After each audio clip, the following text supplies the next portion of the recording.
Hi friends, we're here with the 4 agreements, and today we are reading the second agreement, don't take anything personally.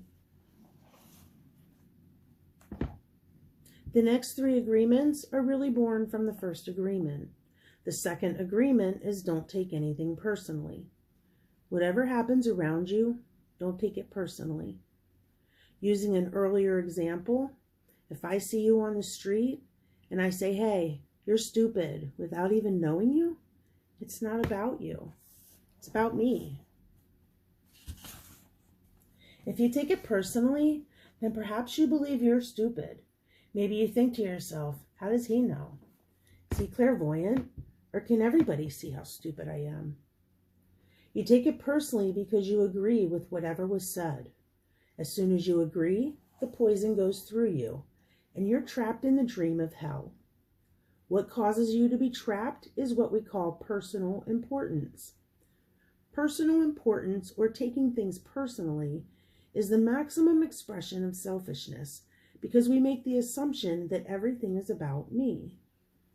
During the period of our education or our domestication, we learn to take everything personally. We think we are responsible for everything. Me, always me. Nothing other people do is because of you. It's because of themselves. All people live in their own dream. In their own mind, they are in a completely different world from the one that we live in. When we take something personally, we make the assumption that they know what is in our world, and we try to impose our world on their world. Even when a situation seems so personal, even if others insult you directly, has nothing to do with you. What they say, what they do, and the opinions they give are according to the agreements they have in their own minds. Their point of view comes from all the programming they received during domestication. If someone gives you an opinion and says, hey, you look fat, don't take it personally, because the truth is that this person is dealing with his or her own feelings, beliefs, and opinions. That person tried to send poison to you, and if you take it personally, then you take that poison and it becomes yours. Taking things personally makes you easy prey for the predators, the black magicians. They can hook you easily with one little opinion and feed you whatever poison they want, and because you take it personally, you eat it up. You eat all their emotional garbage, and now it becomes your garbage. But if you do not take it personally, you're immune in the middle of hell. Immunity to poison in the middle of hell is the gift of this agreement. When you take things personally, then you feel offended, and your reaction is to defend your beliefs and create conflicts. You make something big out of something so little because you have the need to be right and make everybody else wrong. You also try hard to be right by giving them your own opinions. In the same way, whatever you feel and do is just a projection of your own personal dream, a reflection of your own agreements. What you say, what you do, and the opinions you have are according to the agreements you have made, and these opinions have nothing to do with me. It is not important to me what you think about me, and I don't take what you think personally. I don't take it personally when people say, Miguel, you are the best. And I also don't take it personally when they say, Miguel, you're the worst. I know that when you are happy, you will tell me, Miguel, you're such an angel. But when you are mad at me, you will say, oh, Miguel, you're such a devil. You are so disgusting. How can you say those things? Either way, it does not affect me because I know what I am. I don't have the need to be accepted. I don't have the need to have someone tell me, Miguel, you're doing so good, or how dare you do that? No, I don't take it personally. Whatever you think, whatever you feel, I know is your problem and not my problem. It is the way you see the world. It is nothing personal because you're dealing with yourself, not with me. Others are going to have their own opinion according to their belief system. So nothing they think about me is really about me, but it is about them. You may even tell me, Miguel, what you're saying is hurting me. But it's not what I'm saying that's hurting you. It's that you have the wounds that I touch. It is that you have wounds that I touch by what I have said. You are hurting yourself. There is no way that I can take this personally. Not because I don't believe in you or don't trust you, but because I know that you see the world with different eyes than my eyes. You see with your eyes. You create an entire picture or movie in your mind, and in that picture, you are the director. You are the producer. You are the main actor or actress. Everyone else is a secondary actor or actress. It is your movie. The way you see that movie is according to the agreements you have made with life. Your point of view is something personal to you. It is no one's truth but yours. Then, if you get mad at me, I know you're dealing with yourself. I am the excuse for you to get mad. And you get mad because you are afraid, because you are dealing with fear. If you are not afraid, there is no way you will get mad at me. If you are not afraid, there is no way you will hate me. If you are not afraid, there is no way you will be jealous or sad. If you live without fear, if you love, there is no place for any of those emotions. If you don't feel any of those emotions, it is logical that you will feel good. When you feel good, everything around you is good. When everything around you is great, everything makes you happy. You are loving everything that is around you because you are loving yourself. Because you like the way that you are. Because you are content with you. Because you are happy with your life. You are happy with the movie that you are producing, happy with your agreements with life. You are at peace and you are happy. You live in that state of bliss where everything is so wonderful and everything is so beautiful. In that state of bliss, you are making love all the time with everything that you perceive. Whatever people do, feel, think, or say, don't take it personally. If they tell you how wonderful you are, they are not saying that because of you. You know you are wonderful. It is not necessary to believe other people who tell you that you are wonderful. Don't take anything personally. Even if someone got a gun and shot you in the head, it was nothing personal. Even at that extreme. Even the opinions you have about yourself are not necessarily true. Therefore, you don't need to take whatever you hear in your own mind personally. The mind has the ability to talk to itself, but it also has the ability to hear information that is available from other realms. Sometimes you hear a voice in your mind, and you may wonder where it came from. This voice may have come from another reality in which there are living beings very similar to the human mind. The Toltecs call those beings allies. In Europe, Africa, and India, they call them the gods. Our mind also exists in the level of the gods. Our mind also lives in that reality and can perceive in that reality. The mind sees with the eyes and perceives this waking reality, but the mind also sees and perceives without the eyes, although the reason is hardly aware of this perception. Although the reason is hardly aware of this perception. That makes no sense.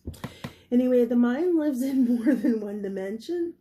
There may be times when you have ideas that don't originate in your mind, but you are perceiving them with your mind.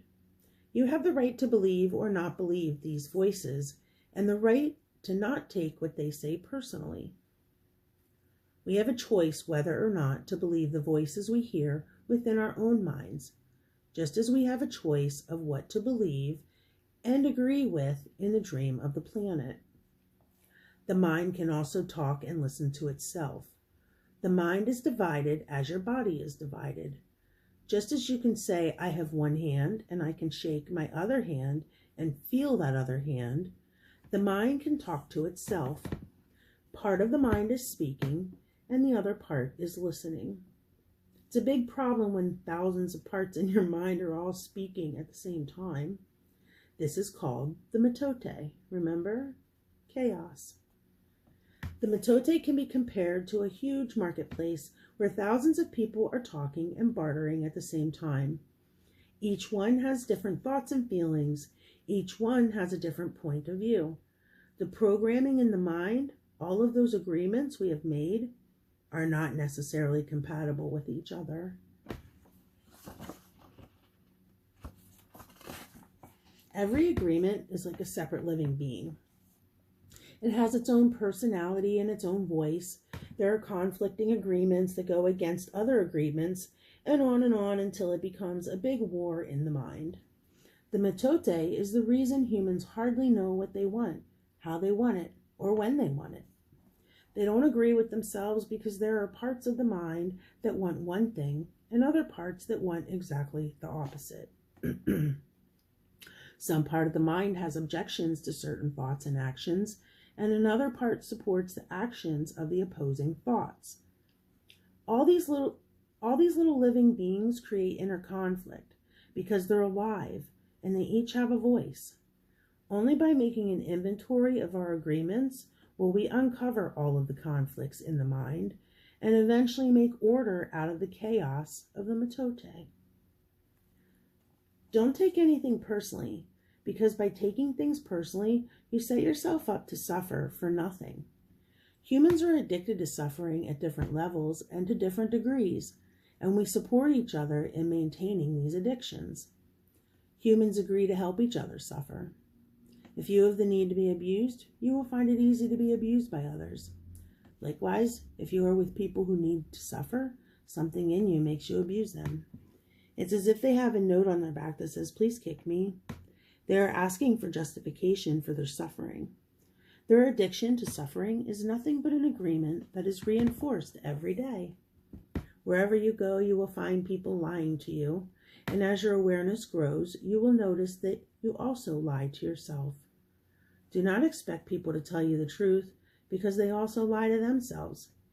You have to trust yourself and choose to believe or not to believe what someone says to you. When we really see other people as they are without taking it personally, we can never be hurt by what they say or do. Even if others lie to you, it is okay. They are lying to you because they are afraid. They are afraid you will discover that they are not perfect. It is painful to take that social mask off. If others say one thing but do another, you're lying to yourself if you don't listen to their actions. But if you are truthful with yourself, you will save yourself a lot of emotional pain. Telling yourself the truth about it may hurt, but you don't need to be attached to the pain. Healing is on the way. It's just a matter of time before things will be better for you.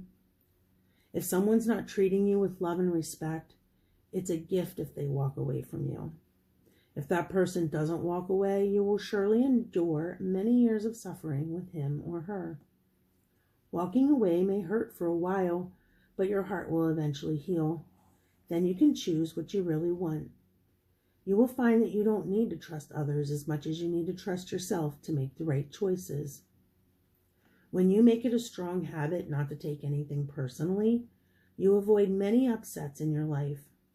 Your anger, jealousy, and envy will disappear, and even your sadness will simply disappear if you don't take things personally.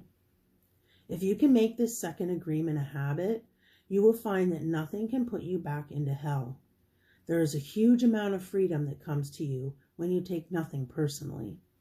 You become immune to black magicians, and no spell can affect you, regardless of how strong it may be.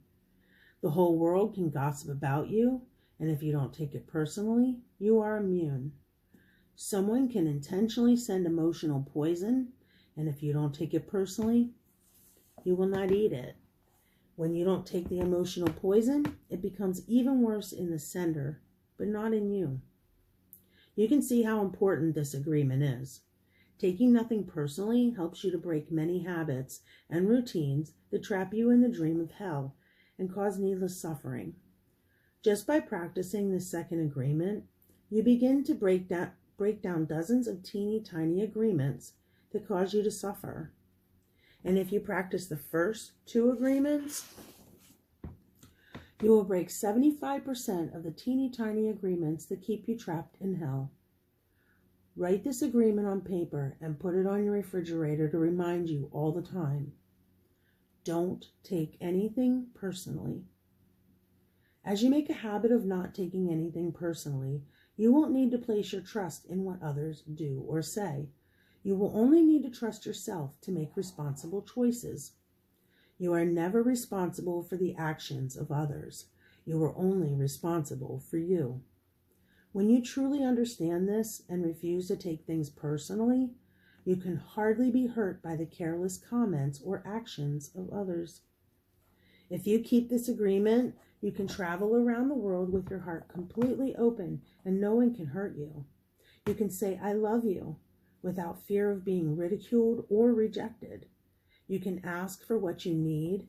You can say yes or you can say no, whatever you choose, without guilt or self-judgment. You can choose to follow your heart always. Then you can be in the middle of hell and still experience inner peace and happiness. You can stay in your state of bliss and hell will not affect you at all.